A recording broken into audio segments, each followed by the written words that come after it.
ನೇರವಾಗಿ ರಾಜಕೀಯಕ್ಕೆ ಸಂಬಂಧಪಟ್ಟ ಸುದ್ದಿ ಅಲ್ಲದೆ ಹೋದ್ರೂ ಕೂಡ ಎರಡು ಪ್ರಮುಖ ಪಕ್ಷಗಳಲ್ಲಿ ಸಿದ್ಧಾಂತಕ್ಕೆ ಸಂಬಂಧಪಟ್ಟಂತೆ ತದ್ವಿರುದ್ಧ ನಿಲುವನ್ನ ಹೊಂದಿರುವ ವಿಚಾರ. ಮಂಡ್ಯದಲ್ಲಿ ಸಂಕೀರ್ತನಾ ಯಾತ್ರೆ ಇವತ್ತು ನಡೆಸಲಾಗಿದೆ. ಸಂಕೀರ್ತನಾ ಯಾತ್ರೆಯಲ್ಲಿ ಹನುಮ ಜಪವನ್ನ ಮಾಡಲಾಗಿದೆ. ಕೇವಲ ಹನುಮ ಜಪ ಮಾತ್ರವಲ್ಲ, ಕಳೆದ ಬಾರಿಯ ವಿಧಾನಸಭಾ ಚುನಾವಣೆ ಸಂದರ್ಭದಲ್ಲಿ ಬಹಳಷ್ಟು ಸದ್ದು ಹಾಗೆ ಚರ್ಚೆಗೆ ಗ್ರಾಸವಾಗಿದ್ದ ಎರಡು ಹೆಸರು, ಉರಿಗೌಡ ಹಾಗೆ ನಂಜೇಗೌಡ. ನೆನಪಿರಬಹುದು ತಮಗೆ, ಹೆಬ್ಬಾಗಿಲನ್ನೇ ಉರಿಗೌಡ ಹಾಗೆ ನಂಜೇಗೌಡ ಹೆಸರಲ್ಲಿ ನಿರ್ಮಾಣ ಮಾಡಿದ್ದು ಸಾಕಷ್ಟು ವಿವಾದಕ್ಕೆ ಕಾರಣವಾಗಿತ್ತು. ಇದೀಗ ಸಂಕೀರ್ತನಾ ಯಾತ್ರೆಯಲ್ಲಿ ಉರಿಗೌಡ ಹಾಗೆ ನಂಜೇಗೌಡ ಪರ ಜೈಕಾರ ಮೊಳಗಿದೆ. ಜಾಮಿಯಾ ಮಸೀದಿ ಪಕ್ಕದಲ್ಲೇನೆ ಹನುಮ ರಾಮನ ಭಜನೆ ಮಾಡಲಾಗಿದೆ. ರಸ್ತೆಯಲ್ಲಿ ಕುಳಿತು ಭಜನೆಯನ್ನ ಮಾಡಿದ್ದಾರೆ ಹನುಮ ಮಾಲಾಧಾರಿಗಳು. ನಿಮಿಷಾಂಬ ದೇಗುಲದಿಂದ ಸರಿಸುಮಾರು 3 ಕಿಲೋಮೀಟರ್ ವರೆಗೆ ಬೃಹತ್ ಮೆರವಣಿಗೆ ನಡೆಸಲಾಗುತ್ತೆ. ಸಂಕೀರ್ತನಾ ರ್ಯಾಲಿ, ಹನುಮ ಧ್ವಜ ಹಿಡಿದು ಜೈ ಶ್ರೀರಾಮ್ ಘೋಷಣೆಯನ್ನ ಕೂಗಿದ್ದಾರೆ ಭಕ್ತರು.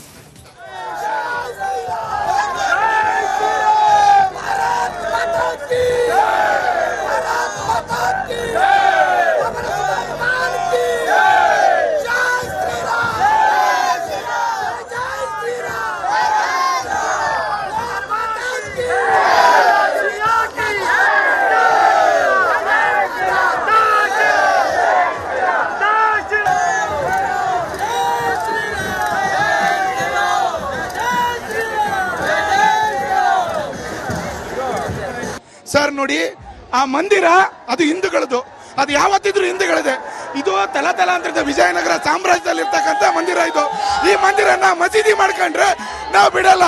ಇದು ಈ ಹೋರಾಟದಿಂದನೇ ಆಗೋದು, ಈ ಹೋರಾಟದಿಂದನೇ ಇದಾಗೋದು. ಸರ್ಕಾರಗಳು ಕಣ್ಮುಚ್ಕೊಂಡು ಕೂತಿದ್ದಾವೆ, ಇಲಾಖೆಗಳು ಕಣ್ಮುಚ್ಕೊಂಡು ಕೂತಿದ್ದಾವೆ. ನಾನು ಒಂದೇ ಮಾತು ಹೇಳೋದು, ನೀವು ಬನ್ನಿ, ನಾವು ಬರ್ತೀವಿ, ಕೂತ್ಕೊಳ್ಳೋಣ. ನಿಮ್ಮ ಕುರುಹುಗಳಿತ್ತು ಅಂದ್ರೆ ನಾವು ಬಿಟ್ಕೊಡ್ತೀವಿ. ನಮ್ಮ ಕುರು ಇದ್ರೆ ನೀವು ಬಿಟ್ಕೊಡ್ತೀರಾ ಅಂದ್ರೆ ನಾವು ರೆಡಿ. ನಾವು ಯಾರು ಕೂಡ ಸಂಘರ್ಷಕ್ಕೆ ಬರ್ತಿಲ್ಲ. ನಾವು ಒಳ್ಳೆತನಕ್ಕೋಸ್ಕರ ಬಂದಿದ್ದೀವಿ, ನಾವು ಒಳ್ಳೆತನದಿಂದಲೇ ಇರ್ತೀವಿ. ಅದಕ್ಕೆ ನೀವು ರೆಡಿ ಅಂದ್ರೆ ನಾವು ರೆಡಿ.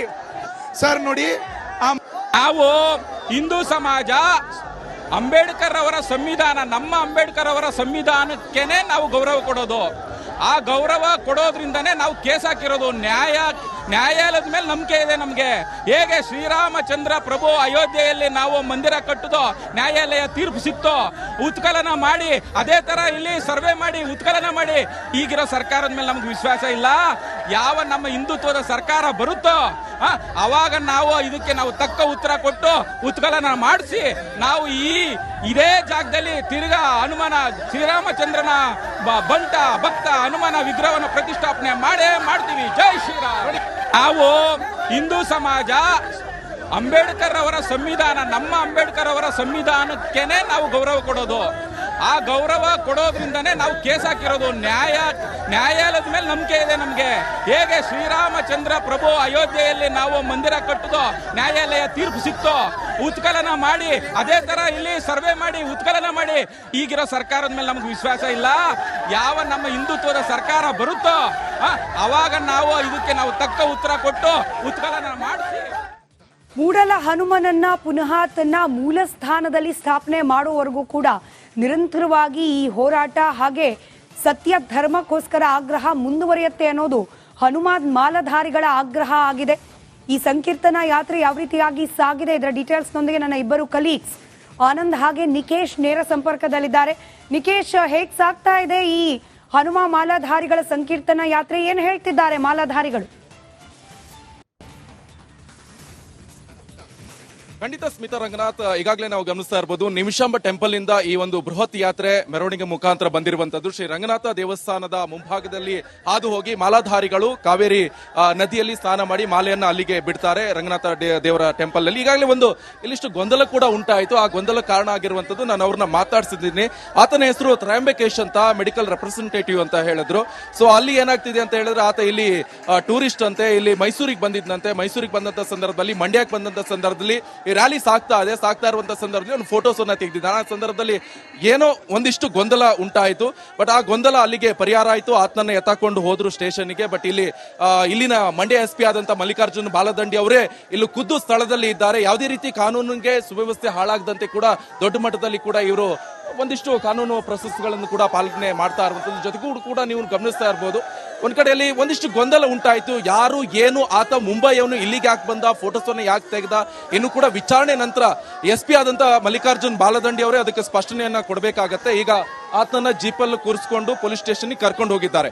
ಸಾಕಷ್ಟು ಗೊಂದಲ ಉಂಟಾಯಿತು. ಯಾಕಂತ ಹೇಳಿದ್ರೆ ಕೂಲ್ ಆಗಿ ಕಾಮ್ ಆಗಿ ಜೈಘೋಷದೊಂದಿಗೆ ಹನುಮಾನ್ ಮಂದಿರವನ್ನ ಕಟ್ಟುವೆವು ಎನ್ನುವಂತ ಜೈಘೋಷದೊಂದಿಗೆ ಈ ಒಂದು ರ್ಯಾಲಿ ನಿಮಿಷಾಂಬ ಟೆಂಪಲ್ ನಿಂದ ಸೀದಾ ರಂಗನಾಥ ಟೆಂಪಲ್ ಅಂದ್ರೆ ಜಾಮಿಯಾ ಮಸೀದಿ ಇರುವಂತ ಪ್ರದೇಶಕ್ಕೆ ಬಂದು ಇಲ್ಲಿ ಒಂದಿಷ್ಟು ಜನ ಹನುಮ ಮಾಲಾಧಾರಿಗಳು ಇಲ್ಲಿ ಭಜನೆಯನ್ನ ಮಾಡಿದ್ರು. ಸೊ ಈ ಭಜನೆಯನ್ನ ಮಾಡಿಬಿಟ್ಟು ಮತ್ತೆ ಶ್ರೀರಂಗನಾಥ ಟೆಂಪಲ್ಗೆ ಅಲ್ಲಿ ಹೋಗಿ ಪ್ರಸಾದವನ್ನ ಸ್ವೀಕಾರ ಮಾಡಬೇಕಾಗುತ್ತೆ. ಪ್ರಸಾದವನ್ನ ಸ್ವೀಕಾರ ಮಾಡಿ ಅಲ್ಲಿ ಕಾವೇರಿ ನದಿಗೆ ಈ ಒಂದು ಮಾಲೆಯನ್ನು ಅರ್ಪಣೆ ಮಾಡ್ತಾರೆ. ಸೊ 9 ದಿವಸ ವ್ರತವನ್ನ ಮಾಡಿಕೊಂಡು ಈ ಒಂದು ಅದ್ಧೂರಿಯಾದಂತಹ ಮೆರವಣಿಗೆ ಮಾಡ್ತಾ ಇರುವಂತದ್ದು. ಬಟ್ ಇಲ್ಲಿ ಒಂದಿಷ್ಟು ಪ್ರೊಸೆಸ್ ನಾನು ನೋಡಿದ್ದೀನಿ. ಇದರ ಮುಂದಾಳತ್ವ ನೇತೃತ್ವವನ್ನು ವಹಿಸಿಕೊಂಡಿರುವಂತದ್ದು ಅರಸ್ ಅವರು ಹೇಳುವ ಪ್ರಕಾರ, ಲೋಹಿತ್ ಅರಸ್ ಅವರು ಹೇಳುವಂತ ಪ್ರಕಾರ ನಾವು ಕಾನೂನು ಹೋರಾಟವನ್ನು ಮಾಡ್ತಾ ಇದ್ವಿ, ಅದ್ರ ಪಾಡಿಗೆ ಅದು ನಡೀತಾ ಇದೆ. ಆದ್ರೆ ಧರ್ಮ ಹಾಗೆ ಜನಜಾಗೃತಿ ಕಾರ್ಯಕ್ರಮವನ್ನ ಇಟ್ಕೊಂಡು ಇಲ್ಲಿ ರ್ಯಾಲಿಯನ್ನ ಉದ್ದೇಶಿಸಿ ನಾವು ಈ ರ್ಯಾಲಿಯನ್ನ ಮಾಡ್ತಾ ಇರುವಂತದ್ದು. ಪ್ರತಿ ವರ್ಷದಂತೆ ಈ ವರ್ಷ ಕೂಡ ರ್ಯಾಲಿ ಅದ್ಧೂರಿಯಾಗಿ ನಡ್ಕೊಂಡು ಬರ್ತಾ ಇದ್ದು. ಕೂಲ್ ಅಂಡ್ ಕಾಮ್ ಎಲ್ಲವೂ ಕೂಡ ಕರೆಕ್ಟ್ ಆಗಿತ್ತು. ಆದ್ರೆ ಏಕೆ ಈ ವ್ಯಕ್ತಿ ಎಲ್ಲಿಂದ ಪ್ರತ್ಯಕ್ಷವಾದ ನಂತರ ನಮಗೂ ಕೂಡ ಗೊತ್ತಿಲ್ಲ, ಪೊಲೀಸರಿಗೂ ಕೂಡ ಗೊತ್ತಿಲ್ಲ.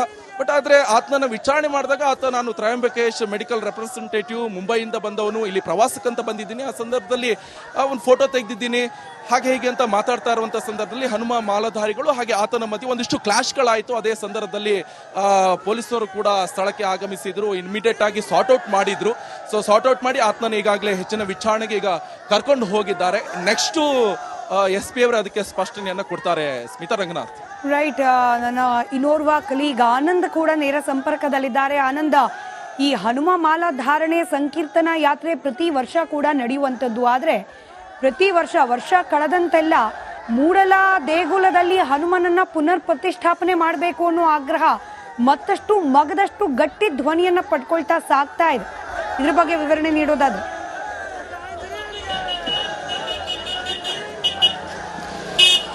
ಸ್ಮಿತಾ, ಮೂಡಲಬಾಗಿಲು ಆಂಜನೇಯ ಸ್ವಾಮಿ ದೇವಸ್ಥಾನವನ್ನ ಮೂಲ ಸ್ಥಾನ ಅಂದ್ರೆ ಈಗಿರುವಂತ ಜಾಮಿಯಾ ಮಸೀದಿ ಸ್ಥಳದಲ್ಲಿ ಮತ್ತೆ ಪ್ರತಿಷ್ಠಾಪನೆ ಮಾಡಬೇಕು ಅನ್ನೋದು ಹಲವು ವರ್ಷಗಳಿಂದ ಹಿಂದೂ ಸಂಘಟನೆಗಳು ಹಾಗೂ ಹಿಂದೂ ಕಾರ್ಯಕರ್ತರ ಒಂದು ಒತ್ತಡ. ಹಾಗಾಗಿ ಪ್ರತಿ ವರ್ಷವೂ ಕೂಡ ಸಂಕೀರ್ತನ ಯಾತ್ರೆಯನ್ನ ಮಾಡ್ಕೊಂಡು ಬರಲಾಗ್ತಾ ಇದೆ. ವರ್ಷದಿಂದ ವರ್ಷಕ್ಕೆ ಹೋರಾಟದ ಸ್ವರೂಪ ಬದಲಾಗ್ತಾ ಇದೆ. ಆರಂಭದಲ್ಲಿ ಕೆಲವು ಅಂದ್ರೆ ಶ್ರೀರಂಗಪಟ್ಟಣದ ಕೆಲವು ಹಳ್ಳಿಗಳ ಹಾಗೂ ಅಂದ್ರೆ ಸಿಟಿಯ ಜನರು ಮಾತ್ರ ಸೇರ್ಕೊಂಡು ಸಣ್ಣ ಮಟ್ಟದಲ್ಲಿ ಸಂಕೀರ್ತನ ಯಾತ್ರೆಯನ್ನ ಮಾಡ್ಕೊಂಡು ಬರ್ತಾ ಇದ್ರು. ಇದೀಗ ಅದು ದೊಡ್ಡ ಮಟ್ಟದ ಸ್ವರೂಪವನ್ನ ಪಡ್ಕೊಳ್ತಾ ಇದೆ.